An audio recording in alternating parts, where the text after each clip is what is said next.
Hare Krishna devotees, welcome to our Srimad Bhagavatam Stutis series. Today's shloka and the Dhruva Stuti is shloka number 7, chapter 9, canto 4. Ekastvameva bhagavan idam atma shaktya. Ekastvameva bhagavannidam shaktya Maya kyayorugunaya mahadadyashesham.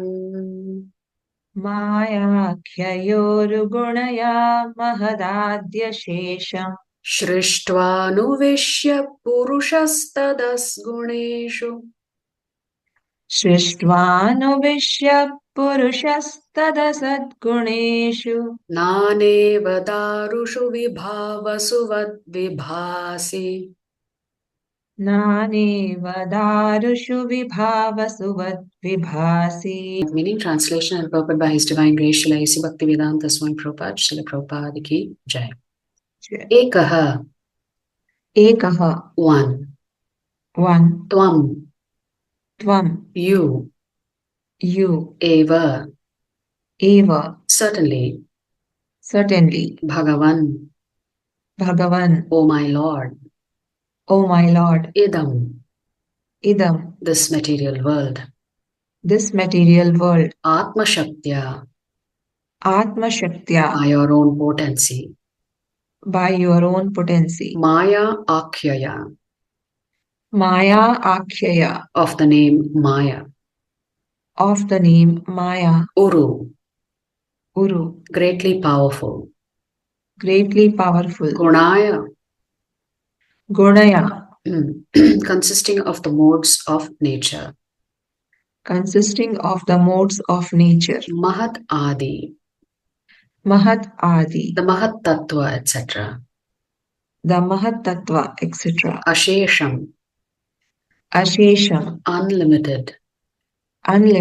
Srishtva, after creating.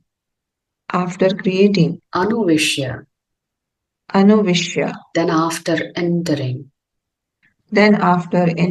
Purushaha, the super soul. Tat, of Maya. Asat Guneshu,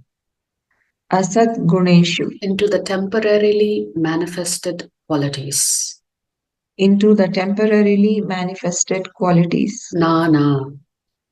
Nana, variously. Eva, as if. Darushu, into pieces of wood. Vibhavasuvat, just like fire. Vibhasi, you appear. Translation. My Lord, you are the Supreme One.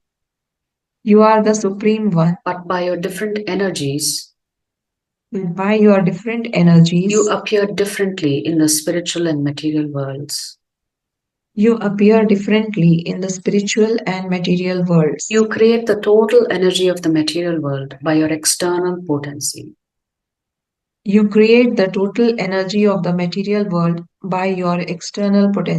And after creation, you enter within the material world as the super soul. You are the supreme person. And through the temporary modes of material nature,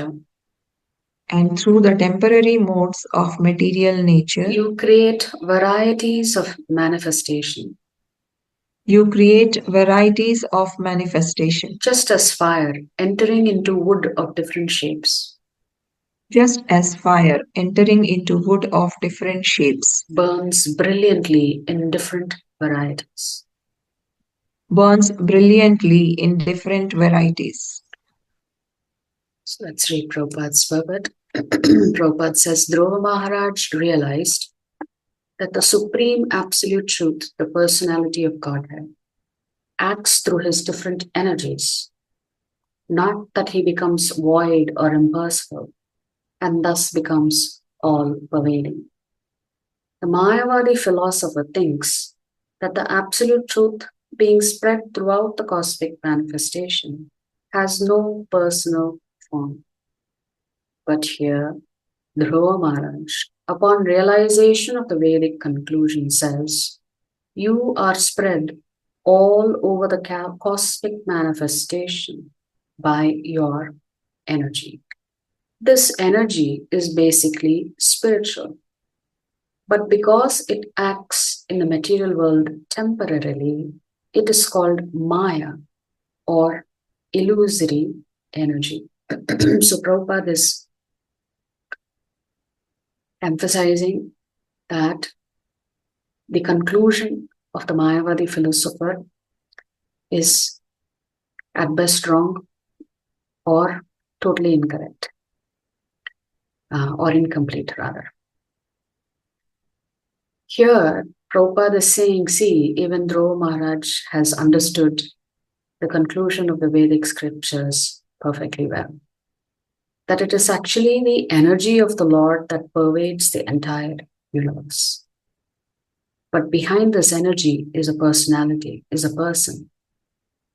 So this energy, Prabhupada is saying, is basically spiritual. But because it acts in the material world temporarily, it is called Maya or illusory energy. So we understand from Bhagavad Gita, right? Bhumi rapo nalo vayu khammano buddhirevacha.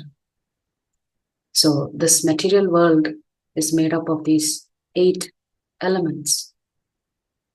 The 5 gross elements and the 3 subtle elements, mind, intelligence, and false ego. So this total matter is actually activated, Dhruva Maharaj is saying, because of the entrance of Paramatma within the universe. So we know that if a body is dead, it has no life symptoms. That means it has no gunas also. So even the material world has no life symptoms. What are the life symptoms? Like creation, maintenance, dissolution. So it is Garbhodakashaya Vishnu that enters into each universe and activates that energy principle. So it is because of Vishnu's presence, even within each of the Jivatmas, Kshirodakashaya Vishnu activates this body. Of course, we understand that this body is also occupied by a Jivatma, a soul that is always part and parcel of the Supreme Lord. So it is only when the soul enters and then the Paramatma enters that the Jivatma can experience this thinking, willing, and feeling. Otherwise, it's just matter. This body is just matter. So I was listening to a nice lecture this morning where the preacher was saying, just think about it in modern day world. We are trying to make robots. I mean, already there are many robots that are playing different roles, like in the automobile industry. A lot of robots are there that put parts in, and then the finishing touches are given by a human being. Similarly, in restaurants in Korea and Japan, the servers are actually robots. They bring in your plate of food, whatever you have ordered. I heard there are some restaurants that are completely robotic. So what is happening here? It is through the chips that are placed in a computer.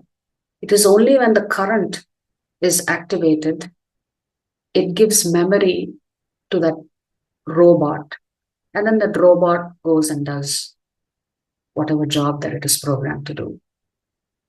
Similarly, when you look at a computer, a lot of memory is impressed onto the computer. And so when we want to search the file, we shouldn't think that it is the computer that is thinking, but it gives the symptoms of thinking. So we are building robots based on symptoms of human activity. So robots are simply duplicating what human beings are doing. but that does not mean that the robot has a soul. Similarly, the material world is simply a duplication, a perverted duplication, and Prabhupada says a perverted reflection of the real thing, the spiritual world. That is essentially what Dhruva Maharaj is actually saying. So continuing with Prabhupada's purport. In other words, for everyone but the devotees, the Lord's energy acts as external energy. So devotees experience Yogamaya. Those who are not practicing Krishna consciousness or God consciousness, they will experience Mahamaya. Dhruva Maharaj could understand this fact very nicely, and he could understand also that the energy and the energetic are one and the same. The energy cannot be separated from the energetic. The identity of the Supreme Personality of Godhead in the feature of Paramatma or Supersoul is admitted herein.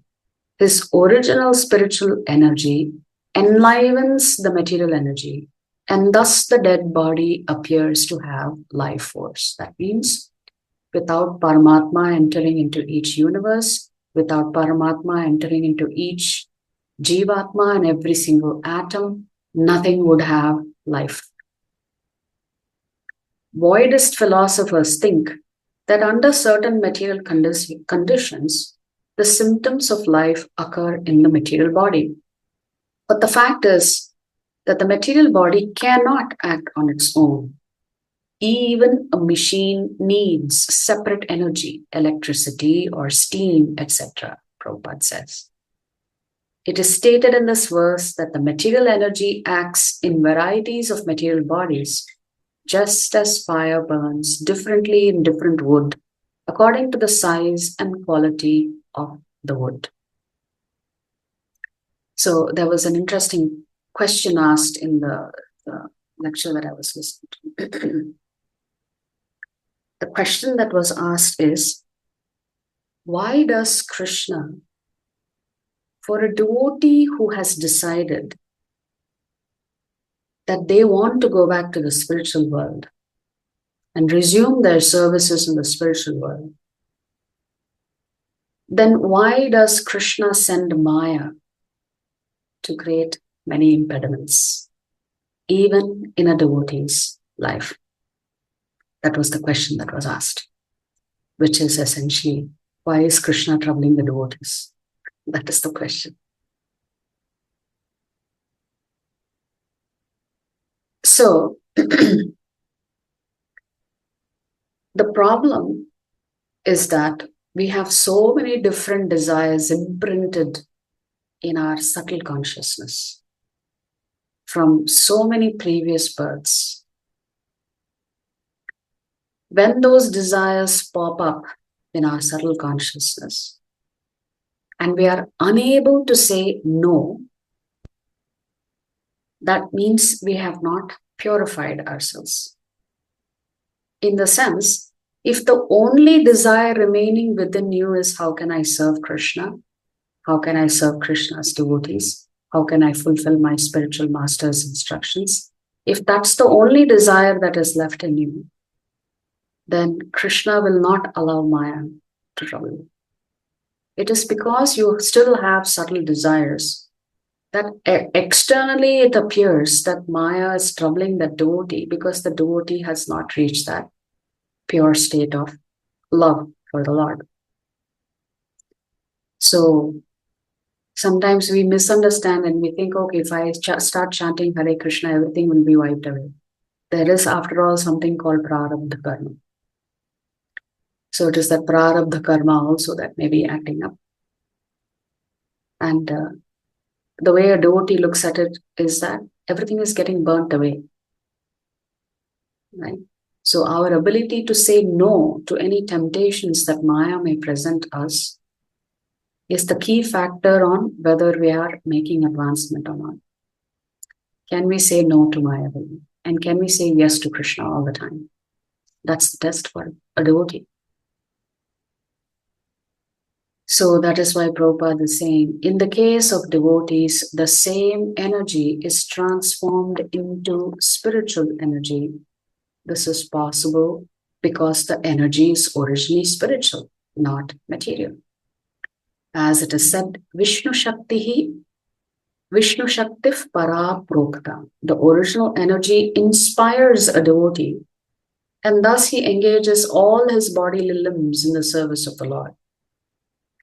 The same energy as external potency engages the ordinary non-devotees in material activities for sense enjoyment.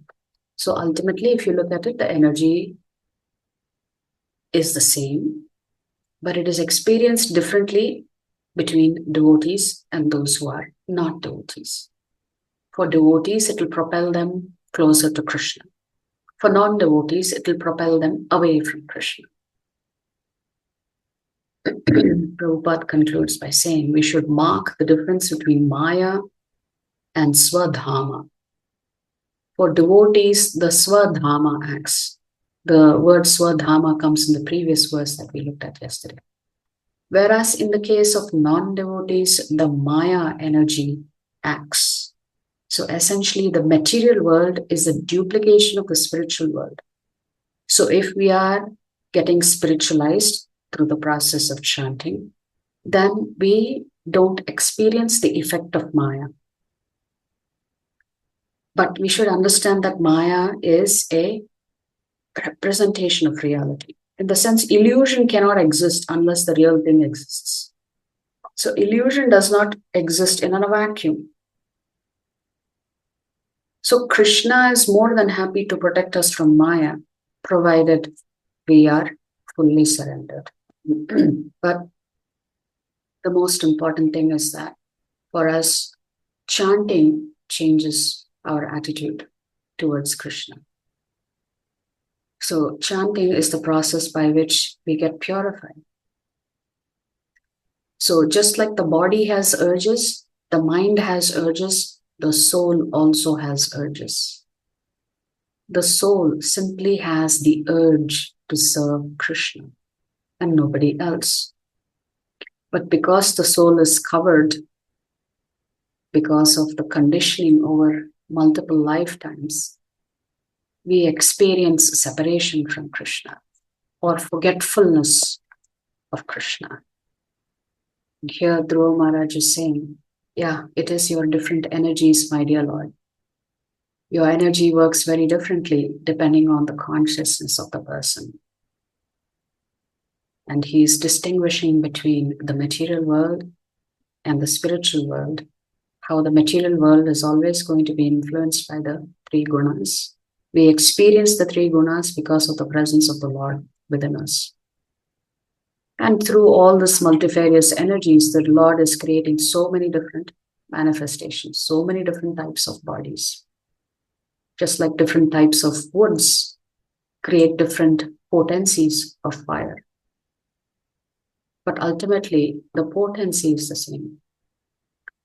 The visibility of that potency may be very, very different. And their experience of that potency may be very different. If you like our videos, please subscribe to our channel and turn on the bell notification. If you'd like to join our classes every day, please check the details in the description section of this video. We look forward to serving you.